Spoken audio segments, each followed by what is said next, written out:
నిలబడి టికెట్లు కొనుక్కుంటాం. లేదంటే ఆన్లైన్లో టికెట్ బుక్ చేసుకుని వెళ్తాం. సీరియల్ ప్రకారం సీట్లో కూర్చుంటాం. దీనికి చెక్ చెప్పేసే సమయం వచ్చేసింది. మీరు వెళ్ళిన కారులోనే అందరూ ఒకే చోట కూర్చోవచ్చు. ఎంచక్కా ఫుడ్ కూడా తింటూ సినిమా చూసేయచ్చు. కారు దిగకుండా థియేటర్కు వెళ్లి సినిమా చూశారా? అలా చూసే సౌకర్యం త్వరలోనే అందుబాటులోకి రానుంది. అది కూడా ఆంధ్రప్రదేశ్లోని విశాఖలో. ఇంటి నుంచి థియేటర్కు వచ్చి కుటుంబ సభ్యులందరూ కారులోనే కూర్చొని సినిమా చూడొచ్చు. తినడానికి ఏం కావాలన్నా మీరున్న కారు దగ్గరికే వస్తాయి. డ్రైవింగ్ థియేటర్గా పేరు పొందిన ఓపెన్ థియేటర్ ఇప్పుడు విశాఖ నగరం సొంతం కానుంది.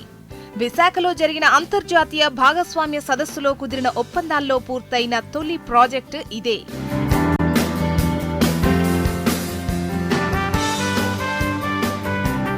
ఇప్పటి వరకు మన దేశంలో ముంబై, చెన్నై, అహ్మదాబాద్, కోల్కతా నగరాల్లో మాత్రమే ఉన్నాయి.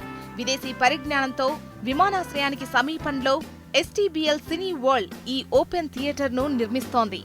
5 కోట్ల వ్యయంతో 2 ఎకరాల విస్తీర్ణంలో 100 కార్లు పట్టేలా థియేటర్ను నిర్మిస్తున్నారు. 90 అడుగుల వెడల్పు, 40 అడుగుల ఎత్తుతో ఆధునిక భారీ స్క్రీన్ ఏర్పాటు చేశారు. 250 అడుగుల దూరం నుంచి స్పష్టంగా తెరపై సినిమాను ప్రొజెక్టర్ ఆవిష్కృతం చేస్తుంది. వీటికి సంబంధించిన టెక్నాలజీ పరికరాలను కాలిఫోర్నియా నుంచి తీసుకొచ్చారు.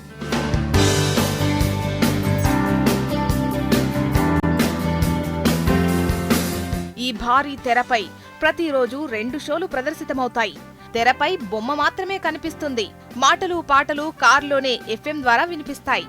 పిల్లలతో కలిసి సినిమాకు ముందుగా వస్తే పిల్లలు ఆడుకునే విధంగా 80 లక్షల వ్యయంతో క్రీడా పరికరాలు ఏర్పాటు చేశారు.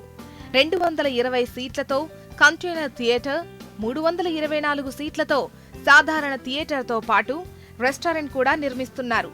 ఇప్పటికే 90% పనులు పూర్తయ్యాయి. సీఎం చంద్రబాబు త్వరలో దీన్ని ప్రారంభించనున్నారు.